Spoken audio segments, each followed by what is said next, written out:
जिज्ञासा अगर हो तो हैंड रेज करें।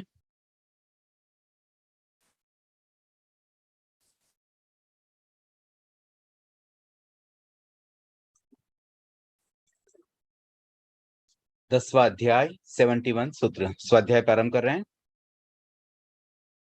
71 71वें सूत्र में बताया गया है कि 10 स्थानों से संपन्न अनगार अपने दोषों की आलोचना करने के लिए योग्य होता है। अब यहाँ पर साधुओं के उन साधुओं के गुण की बात हो रही है जो आलोचना करने के योग्य है। दो होते हैं, एक आलोचना करने वाला और एक प्रायश्चित देने वाला। प्रायश्चित देने वाले होते हैं आचार्य। तो यहाँ आलोचना करने की योग्यता, उसमें भी योग्यता होनी चाहिए। ऐसे हर कोई आलोचना नहीं कर सकता है। कोई भी जाकर के सीधा खड़ा हो जाए बस मुझे आलोचना करवा दो, तो that is also not possible. उसमें कुछ क्वालिटीज होनी चाहिए। तो ये वैसे हम पहले पढ़ चुके हैं 8वें लेसन में। आई थिंक 8 भेद इसके आए थे, उसके बाद 2 भेद और बढ़ गए। तो प्रथम 8 को मुझे लगता है ज्यादा एक्सप्लेन की आवश्यकता नहीं लग रही है। जाति संपन्न होना चाहिए, कुल संपन्न हो, विनय संपन्न हो, ज्ञान संपन्न हो, दर्शन संपन्न, चारित्र संपन्न हो। ये तो एकदम इजी शब्द है। उसके बाद एक शांत मतलब क्षमाशील हो, जिसका क्रोध थोड़ा उपशांत हो। फिर दांत, जिनका इंद्रियों मतलब इंद्रियों को जिसने दमन किया हुआ हो। अमायावी, जो माया न करता हो। क्योंकि ये बहुत महत्वपूर्ण है। आलोचना करते समय व्यक्ति अगर माया भावों से करे तो उसका कोई महत्व नहीं। बिल्कुल सरल मन से, अमायावी मन से, बिल्कुल भी मन में कोई वैसी नेगेटिव थॉट ना हो या कुछ अलग बात ना हो कि मन में कुछ और चल रहा है, बाहर कुछ और बोल रहे हैं। बिल्कुल सरलता से बच्चा बन जाना चाहिए। मतलब आलोचना करते समय तो साधु हो या गृहस्थ हो, आचार्य के सामने बिल्कुल एक बालक, सहज बालक कैसे बात करता है ना, अपनी बड़ी से बड़ी गलती भी एकदम प्रकट कर देनी चाहिए। और इस उद्देश्य से कि मेरी गलती जो मुझसे हो गई है, मुझे उससे मुक्त होना है। मतलब वो जो गलत कार्य मुझसे हो गया, देखिए कोई भी आत्मा इस संसार में जो सिद्ध बन चुकी है ना, उन सब की भी अगर हम बात करें तो उनमें भी अधिकांश आत्माएं तो कई बार नरक में भी गई होगी। कई बार ऐसे ऐसे काम किए कि बुरे से बुरा समय उन्होंने निकाला। उसके मतलब जो फल थे, बुरे से बुरे फल वो भोगे।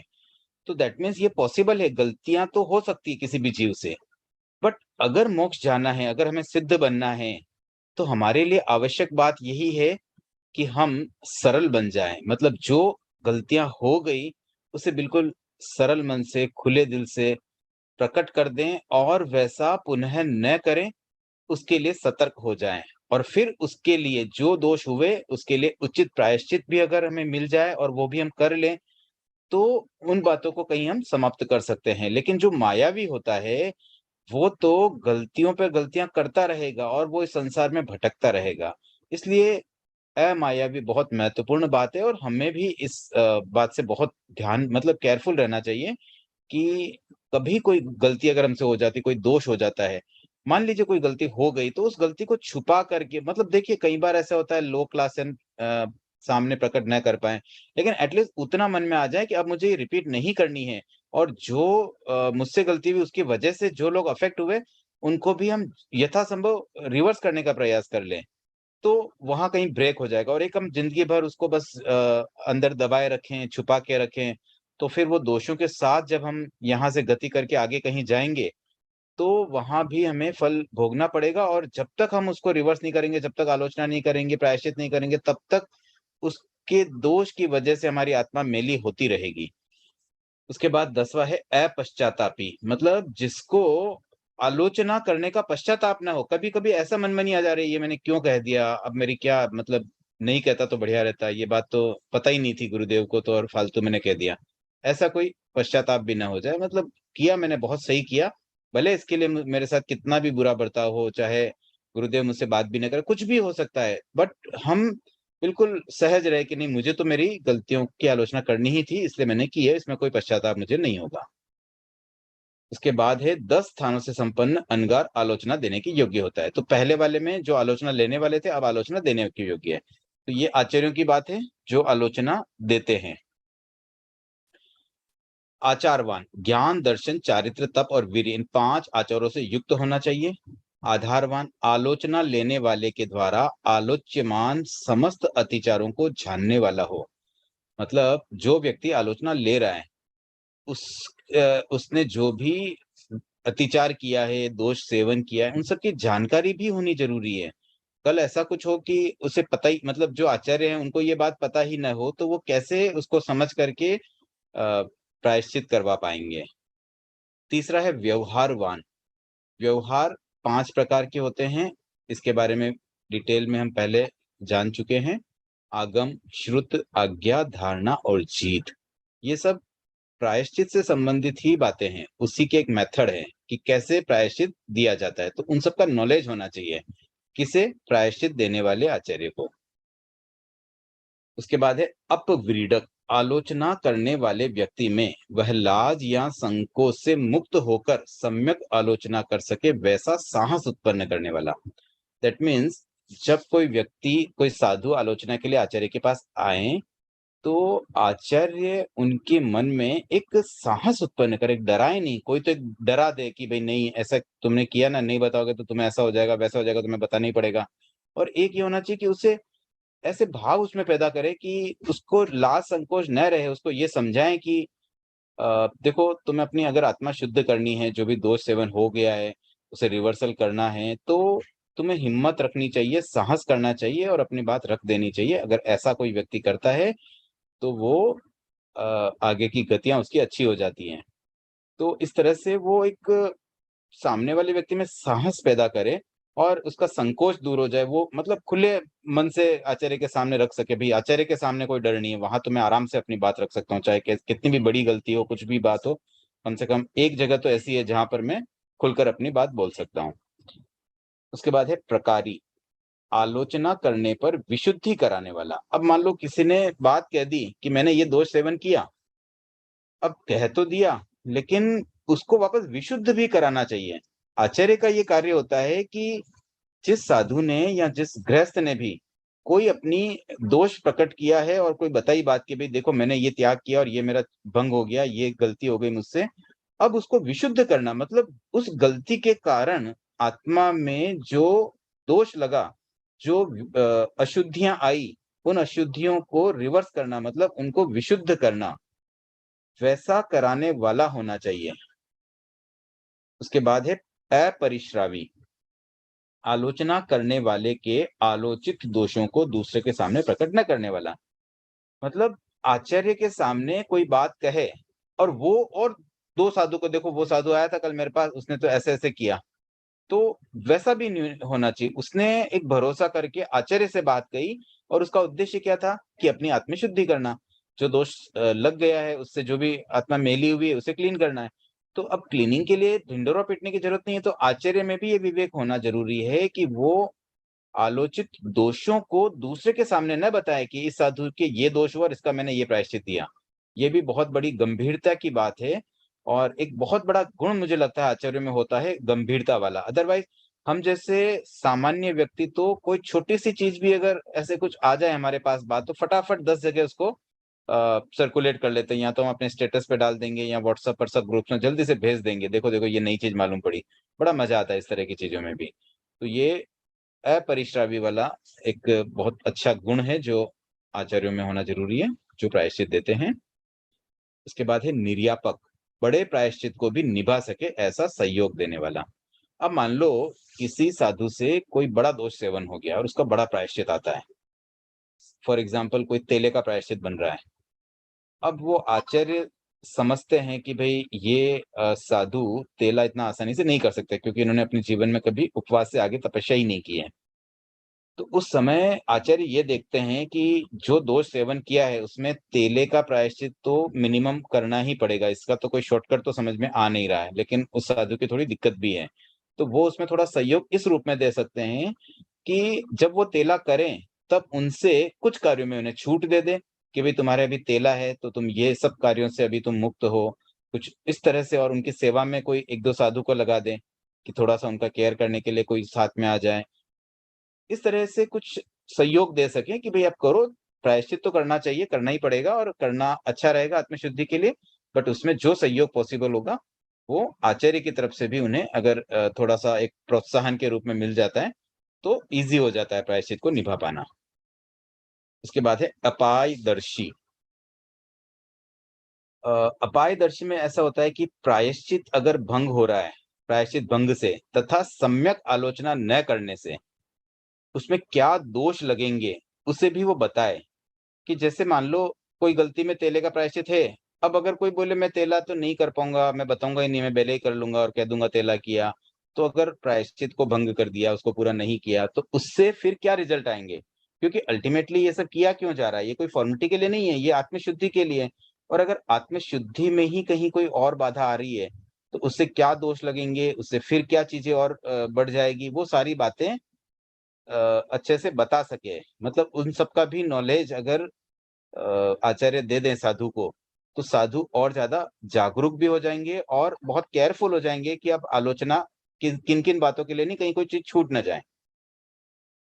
और प्रिय धर्मा भी होने चाहिए, जिसे धर्म प्रिय हो, क्योंकि जिसको धर्म प्रिय है, वही सही ढंग से आत्मशुद्धि के उद्देश्य से प्रायश्चित करवा पाएँगे। और दृढ़ धर्मा, जो आपातकाल में भी धर्म से विचलित न हो।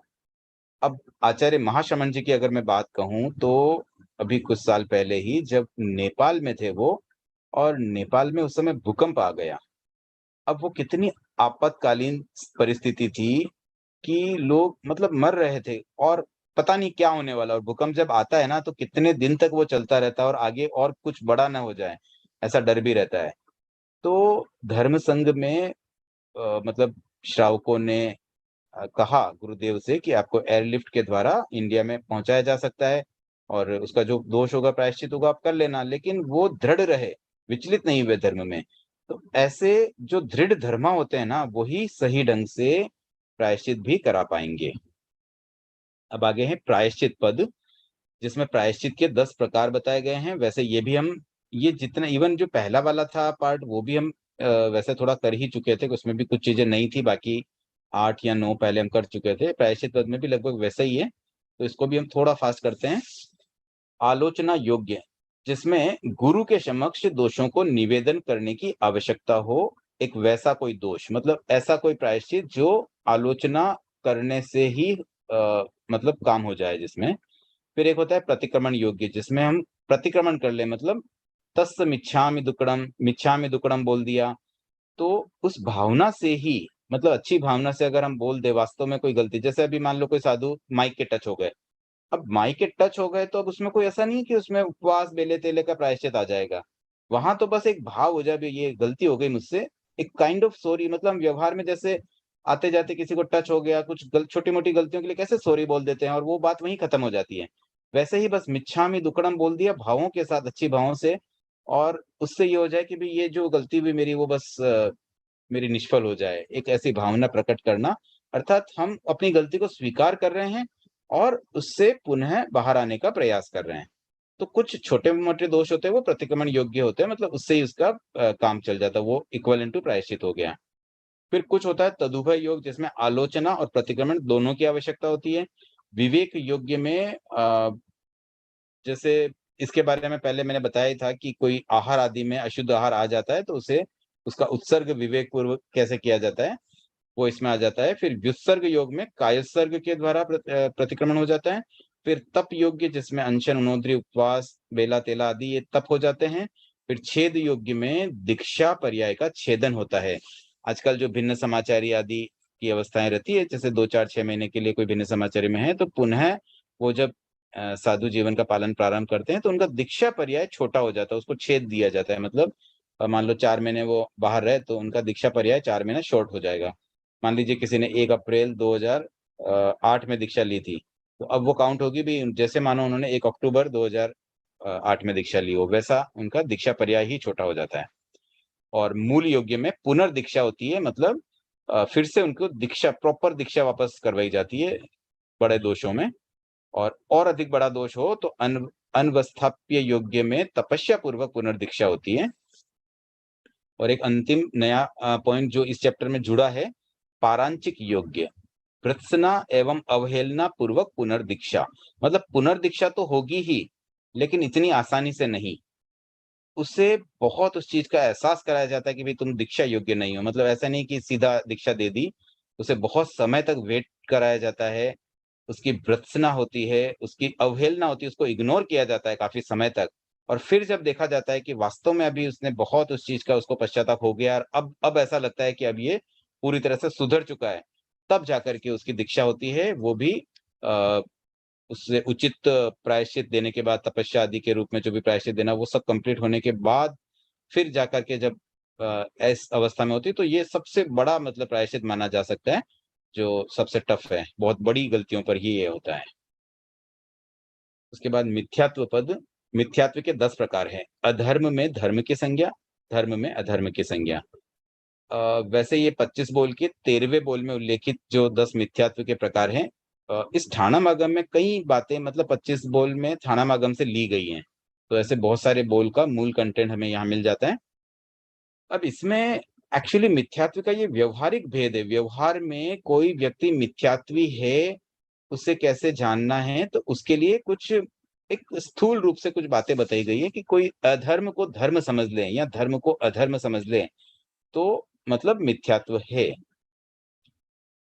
अब यहाँ ऐसे इसको अगर हम डीपली जाने तो बहुत सारी चीज़ें हो सकती है कि कितनी ही ऐसी बातें हैं जो उसमें एक्चुअली धर्म नहीं होता है और उसे कोई धर्म समझ रहे हैं। जैसे मान लो गाय को रोटी देना, अब कई व्यक्ति उसको धर्म मान लेते हैं जबकि वो अधर्म है। तो अधर्म में धर्म की संज्ञा होगी, वहाँ मिथ्यात्व दोष आ जाएगा। इसी प्रकार से कोई धर्म में अधर्म समझ ले, तो वहाँ भी मिथ्यात्व दोष है। जैसे उपवास करना धर्म है, अब कोई कह दे कि नहीं, नहीं भूखे रहने से कुछ होता नहीं, ये सब फालतू की चीज़ें, मैं तो इसको धर्म नहीं मानता हूँ। तो वो धर्म में अधर्म की संज्ञा हो गई है। उसके बाद है अमार्ग में मार्ग की संज्ञा, मतलब क्या होता है? मार्ग का मतलब जो कार्य मोक्ष ले जाए, मोक्ष का जो मार्ग हो, उसे मार्ग कहते हैं और जो मोक्ष का मार्ग नहीं है, जो मोक्ष नहीं ले जाए, वो अमार्ग है। तो कोई अमार्ग में अगर मार्ग की संज्ञा करें, जैसे यज्ञ आदि हवन किया, अब हवन को कोई समझे कि भई मैं इतने यज्ञ करूँगा, इतना हवन करूँगा तो मैं मोक्ष चला जाऊँगा। अगर कोई इस तरह से हिंसात्मक क्रियाओं को मोक्ष का मार्ग मान ले, तो वो अमार्ग में मार्ग की संज्ञा हो जाएगी। इसी प्रकार से जो मार्ग है, उसे कोई अमार्ग मान ले कि जैसे साधु बनने से कोई मोक्ष थोड़ी जा सकता है, ये तो कोई मतलब नहीं है, फालतू दिखावा है, सफ़ेद कपड़े पहन के घूमो, गोचरी के लिए घर-घर जाओ, ऐसा थोड़ी कोई मोक्ष मिलता है, ये गलत है। तो कोई चारित्र पालन को मार्ग न माने, तो उसमें मार्ग में अमार्ग की संज्ञा हो जाएगी। फिर अजीव में जीव की संज्ञा, ये भी एक बड़ा कन्फ्यूजिंग विषय होता है क्योंकि एक तो क्या है एकेंद्रीय जीव, उन्हें बहुत कम व्यक्ति जीव मान पाते हैं क्योंकि सहज रूप में वो चलते-फिरते नहीं और ज़्यादातर लोगों के दिमाग में धारणा ऐसी बैठ गई है कि जो जीव है वो चलते-फिरते रहते हैं। तो एकेंद्रीय जीवों के संबंध में ऐसा कई बार कन्फ्यूजन हो जाता है कि अजीव में जीव की संज्ञा हो जाती है और जीव में अजीव की संज्ञा हो जाती है। तो इसके कारण भी मिथ्यात्व आ सकता है। तो इससे बचने के लिए बस एक ही चीज़ हमें ध्यान रखनी चाहिए कि षट जीवनिकाय को अच्छे से समझना चाहिए। कौन-सी चीज़ अचित्त है, कौन-सी सचित्त है, इस बात की सम्यक जानकारी होनी चाहिए और फिर उसका सम्यक पालन भी होना चाहिए, ताकि हम दोषों से भी बचें और हमारा सम्यक्त्व भी पुष्ट हो। असाधु में साधु की संज्ञा, साधु में असाधु की संज्ञा। अब देखिए साधु का मतलब क्या होता है? अब हम सामान्यतया साधु किसे कहते हैं? जिसका वेश साधु जैसा हो। सफ़ेद कपड़े पहन लिए, हम उसे साधु मान लेते हैं। या किसी ने मान लो दिगंबर है, दिगंबर साधुओं को हम मान लेते हैं, जो निर्वस्त्र है, उन्हें भी हम साधु मान लेते हैं। अब वास्तव में वो साधु है या नहीं है, उसकी सही पहचान अगर हो हमें, तब तो हम साधु को साधु समझ पाएँगे, नहीं तो हम असाधु में साधु की संज्ञा कर लेते हैं। अब जैसे मान लो कोई साधु है, मान लो कोई दिगंबर साधु है और वो महाव्रतों का पालन नहीं करते हैं, ऐसा संभव है। तो अब हमने तो उनको साधु मान लिया, लेकिन कोई थोड़ा-सा उनकी दिनचर्या को देखे, अवलोकन करे, ध्यान दे, उनसे बातचीत करे, तब समझ में आएगा कि नहीं वो तो महाव्रत का पालन नहीं कर रहे हैं। तो फिर हमने असाधु को साधु की संज्ञा दे दी, तो वो मिथ्यात्व हो जाएगा। इसी प्रकार से कोई अगर एक्चुअल साधु हो, जो महाव्रतों का सम्यक पालन करता हो और हम उसे असाधु समझ लें, तो वहाँ भी मिथ्यात्व दोष है। और अंतिम 2 मुक्त और अमुक्त के संबंध में है मतलब मोक्ष। जैसे इस संबंध में भी कई व्यक्तियों में ये मिथ्यात्व चलता है। जैसे भगवान महावीर, अब वो मुक्त हो गए हैं, अब वो वापस पुनर्जन्म नहीं कर सकते हैं। अब कोई भगवान महावीर का मंदिर बना के, उनकी मूर्ति बना करके और ऐसा मान लग जाए कि भई भगवान महावीर तो यहीं बैठे हुए हैं, बस यहाँ मैं जाता हूँ, उनके दर्शन करता हूँ तो मेरे सब काम हो जाते हैं, भगवान महावीर मेरी हेल्प कर रहे हैं। अब वो तो मुक्त हो चुके हैं, तो उन्हें कैसे हम अमुक्त मान ले? या जो व्यक्ति अभी तक मुक्त नहीं हुए उन्हें कोई मुक्त मान ले, तो वो भी मिथ्यात्व है। तो इस बारे में भी हमें थोड़ा सा सतर्क और सावधान रहना बहुत जरूरी है, क्योंकि सम्यक्त्व एक ऐसी चीज है ना, अगर ये छूट जाए, ये चला जाए, या ये किसी के न आ पाए, तो बहुत बड़ी कमी रह जाती है। एक सम्यक्त्व के साथ अगर कोई तपस्या की जाए और एक बिना सम्यक्त्व के मिथ्यात्व अवस्था में तपस्या की जाए, तो उनके फल में भी बहुत बड़ा अंतर है, रात दिन का अंतर हो जाता है। और इसके अलावा सम्यक्त्व का स्पर्श मात्र मोक्ष का रिजर्वेशन हो जाता है। इसलिए हमें इस ओर जागरूक रहना चाहिए। इसके लिए थोड़ा अध्ययन आवश्यक है, चीजों को समझना चाहिए, हमारे कॉन्सेप्ट को क्लियर करना चाहिए, ताकि हम मिथ्यात्व से बच सकें। उसके आगे है तीर्थंकर पद। अरहत चंद्रप्रभ 10 लाख पूर्व का पूर्णायु पालकर सिद्ध बुद्ध मुक्त अंतकृत परिनिवृत्त और समस्त दुखों से रहित हुए। तो यहाँ पर उनकी आयु बताई गई है। किनकी आयु है ये? तीर्थंकर चंद्रप्रभ की। और उनकी आयु कितनी थी? 10 लाख पूर्व। 10 संख्या आई है, इसलिए इसको इस चैप्टर में समाहित किया गया है। फिर और एक बात तीर्थंकरों के बारे में आ रही है, यहाँ पर देखिए 10 लाख पूर्व है अरहत चंद्रप्रभ के बारे में। उसके बाद धर्म, मतलब जो अरहत धर्म थे उनकी आयु बताई गई 10 लाख वर्ष। यहाँ 10 लाख पूर्व था, यहाँ 10 लाख वर्ष है। और फिर अरहत नमी, उनकी आयु बताई गई 10,000 वर्ष। देखिए कैसे अंतर आ गया ना। एक पूर्व थे, पूर्व का मतलब होता है 84 लाख इंटू 84 लाख, इतने वर्षों का एक पूर्व होता है। ऐसे 10 लाख पूर्व उतनी आयु थी चंद्रप्रभ की। उसके बाद धर्म प्रभु की आयु कितनी कम रह गई? सिर्फ 10 लाख वर्ष। और फिर नमी प्रभु की तो सिर्फ 10,000 वर्ष, और धीरे धीरे तो और कम होती गई। भगवान महावीर की तो लगभग 72 ईयर्स रह गई थी एज। तो ये 10 की संख्या के अनुसार तीनों तीर्थंकरों को यहाँ कवर किया गया है एज वाइज। उसके बाद वासुदेव पद है। पुरुष सिंह नामक 5वें वासुदेव का 10 लाख वर्ष का पूर्णायु पालकर तमा नामक छठी पृथ्वी में नेरी के रूप में उत्पन्न हुए। अब ये वासुदेव की बात है, और वासुदेव कंपल्सरी नरक में ही जाते हैं। उनकी आयु यहाँ बताई गई 10 लाख वर्ष। फिर तीर्थंकर पद में अब यहाँ पर हाइट की बात आ रही है। 10 के संख्या से मिलती जुलती जो हाइट है, तो एक तो अरहत नेमी के शरीर की ऊंचाई 10 धनुष थी, और साथ में वो 1000 वर्ष का पूर्णायु, मतलब 1000 ईयर्स पूरे करके वो मतलब मोक्ष गए। तो उनकी एज भी 1000 साल थी, तो 1000 में भी 10 संख्या थी, इसलिए उनका भी यहाँ उल्लेख आ गया। और साथ साथ में उनकी हाइट जो थी 10 धनुष की थी, इसलिए वो भी यहाँ पर आ रही। 4 हाथ का एक धनुष होता है, तो ऐसे 40 हाथ हो जाते हैं 10 धनुष में।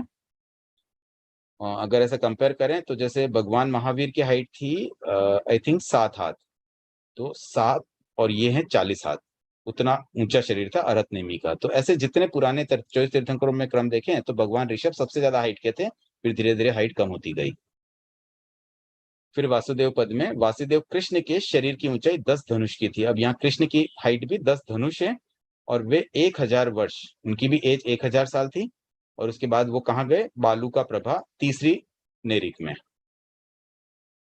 भवनपति देव, 10 प्रकार के भवनपति देव है, इनका नाम यहाँ पर आता है। असुर कुमार, नाग कुमार, सुपर्ण कुमार, विद्युत कुमार, अग्नि कुमार, द्वीप कुमार, उदधि कुमार, दिशा कुमार, वायु कुमार और स्तनित कुमार। तो ये कहाँ रहते हैं? रत्न प्रभा पृथ्वी में प्रतर होती है, प्रतर के बीच में अंतर होते हैं, तो अंतरों में तो रहते हैं नारकी, और प्रतरों में रहते हैं ये भवनपति देव। तो ऐसे टोटल 12 प्रतर होती है, तो 2 प्रतर को छोड़ के बाकी 10 प्रतरों में 1 बाई 1 ये भवनपति देव रहते हैं। इन भवनपति देवों के 10 चैत्य वृक्ष हैं, उनके नाम यहाँ दिए गए हैं। अश्वत्थ पीपल के पेड़ को कहते हैं। उसके बाद सप्तपर्ण 7 पत्तों वाला एक पलाश पर पेड़ होता है। शाल्मली, सेमल, ये शाल्मली वृक्ष जो जम्बू वृक्ष और शाल्मली वृक्ष का जम्बू द्वीप के लिए उल्लेख भी आता है, जो बड़े बड़े 2 वृक्ष हैं। वैसे वो पृथ्वी का एक होते हैं, बट वो शाल्मली जैसे, इसलिए शाल्मली नाम आया है। फिर उदुम्बर, गुलर, फिर शीरीष, दधिपर्ण, वंजुल यानी कि अशोक, पलाश 3 पत्तों वाला पलाश है यहाँ, और फिर व्याघ्र, लाल एरंड, और फिर कर्णिकार, कनेर। ये 10 प्रकार के जो वृक्ष है वो उनके चित्य वृक्ष है, मतलब उनके लिए पवित्र वृक्ष होते हैं, वो उनके लिए पूजनीय होते हैं। उसके बाद है सौख्य पद, सुख के 10 प्रकार। सुख किन किन बातों में मिलता है उसके 10 प्रकारों का यहाँ उल्लेख है। तो एक तो आरोग्य मतलब हेल्थ, दीर्घायुष्य लंबा जीवन अगर मिल जाए, आधड्यता धन की प्रचुरता हो, काम यानी कि शब्द और रूप को काम कहा जाता है, और बाकी जो 3 भोग में आते हैं गंध, रस, स्पर्श। उसके बाद संतोष। संतोष मतलब क्या होता है? इच्छाओं की कमी। अब किसी व्यक्ति में अगर इच्छा कम हो तो वो बड़ा सुखी रहता है। संतोष परम सुखम, ये बात मतलब हम कई जगह पढ़ते भी है। ये थोड़ा एक पॉजिटिव टाइप का सुख है, बाकी सब तो कैसे लौकिक सुख है, लेकिन इसको हम संतोष को अलौकिक सुख कह सकते हैं। उसके बाद है अस्थि। तो जब जो इच्छा हो वो पूरी हो जाए, जब भी जो मांगा। कई व्यक्तियों के ऐसे जीवन में होता है कि जब भी जो उनका प्रयोजन होता है वो पूरा हो जाता है। उन्होंने कुछ सोचा भी मुझे ये काम करना है, उनका ये कार्य हो जाता है, तो वो भी एक सुख है। फिर एक शुभ योग होता है कि रमणीय विषयों का भोग करना, जो पसंद की चीजें है, जो अच्छी लगती हो वैसी चीजें अगर मिल जाए। और फिर एक होता है निष्क्रमण। ये प्रवज्या मतलब साधु बन जाना, दीक्षा लेना, ये भी बड़ा सुख है। और अंतिम सुख है अनाबाद यानी कि मोक्ष। तो छठा, नौवां और 10वां ये 3 सुख तो है अलौकिक, बाकी लौकिक सुख है तो वो तो टेम्पररी है, कुछ समय के लिए आनंद देंगे, सुख देंगे, बट अल्टीमेट सुख जो है वो तो अनाबाद यानी कि मोक्ष का सुख है। और उससे पूर्व निष्क्रमण में भी जो सुख है, प्रवज्या लेने से, साधु बनने से, जब सब कुछ त्यागते हैं तो त्याग में बड़ा सुख होता है, एकदम रिलैक्स हो जाता है व्यक्ति। तो ये भी एक बहुत अच्छी चीज है। किसी की अगर भावना जगे तो अवश्य इसे भी करना चाहिए, करणीय कार्य है। और श्रावकों के जो 3 मनोरथ है उसमें से एक मनोरथ ये भी है कि वो कब दीक्षा लें। उसके बाद है उपगात विशोधि पद। अब समय आई थिंक 2-3 मिनट और है, एक बार कोई जिज्ञासा हो तो देख लेते हैं, नहीं तो फिर आगे कंटिन्यू करेंगे। जिज्ञासा अगर कोई हो तो हैंड रेज करें।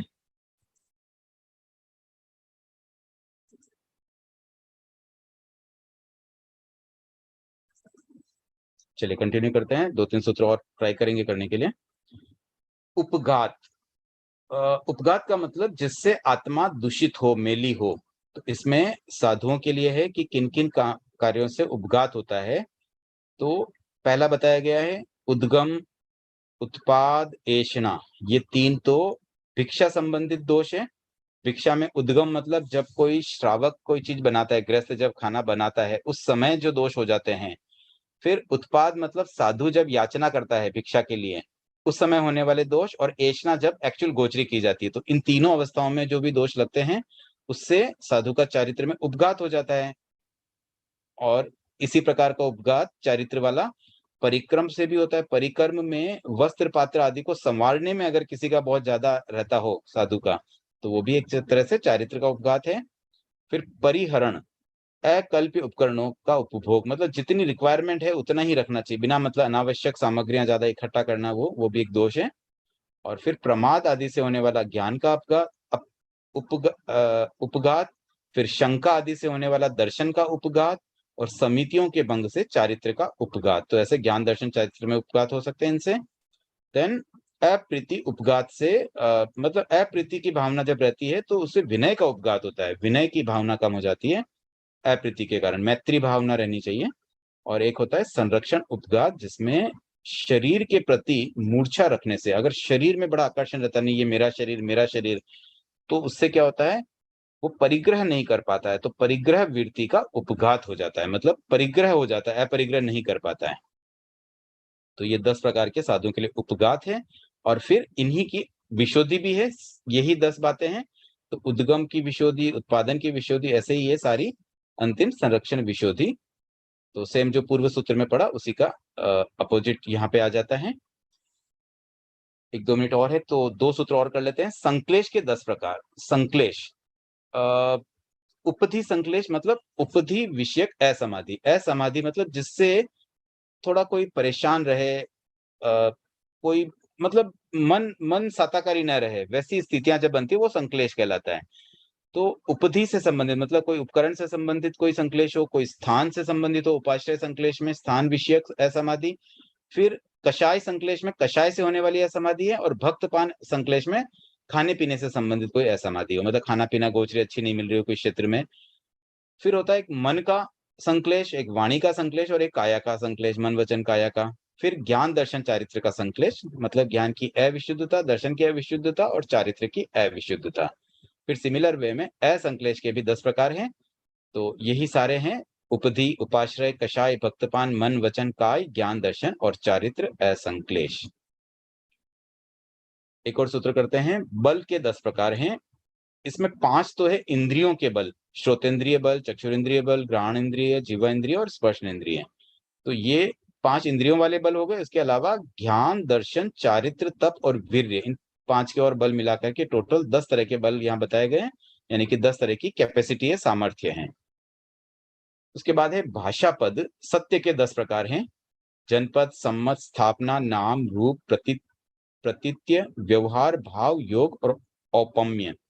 तो अब इसके बारे में हम चर्चा कल थोड़ा डिटेल से करेंगे। एक बार हम यहाँ 88 पर स्टॉप करते हैं। जिज्ञासाएं आमंत्रित है, बबीता जी ने हैंड रेज किया है।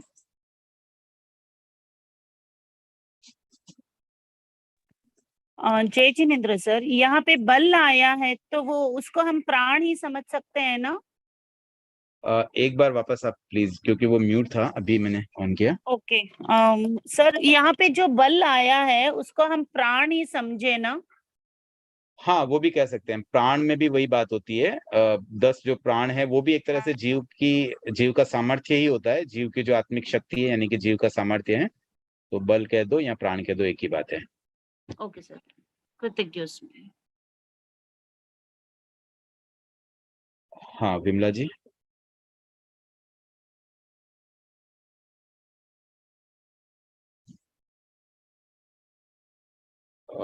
विमला जी, एक्चुअली समय ऑलरेडी हो गया है, क्योंकि जिज्ञासा नहीं थी इसलिए मैंने फिर से कुछ सूत्र आगे हम बढ़े थे। तो एक अंतिम जिज्ञासा विमला जी की लेने के बाद बाकी और कोई जिज्ञासा अगर रह जाए तो कल उसको कराने का भाव रहेगा। हाँ, जय जिनेन्द्र सर। जय जिनेन्द्र। वो कल 10,000 गौ का क्या मीनिंग होगा? गौ का मतलब कोश। कल एक सूत्र में था ना 10,000 गौ। हाँ, गौ का मतलब कोश होता है, कोश। कोश। धन्यवाद सर। मतलब डिस्टेंस होती है ना कोश में, कोश भी होती है ना, योजन कोश, वैसे सब। हाँ हाँ हाँ, धन्यवाद।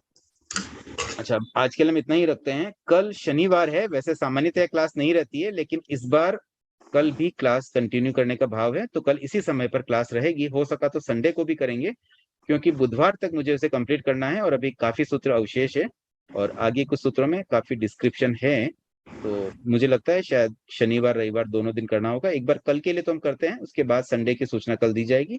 तो कल सब जागरूकता पूर्वक उपस्थित रहने का प्रयास करें और अधिक जानकारी महिला मंडल द्वारा प्रेषित की जाएगी। धन्यवाद।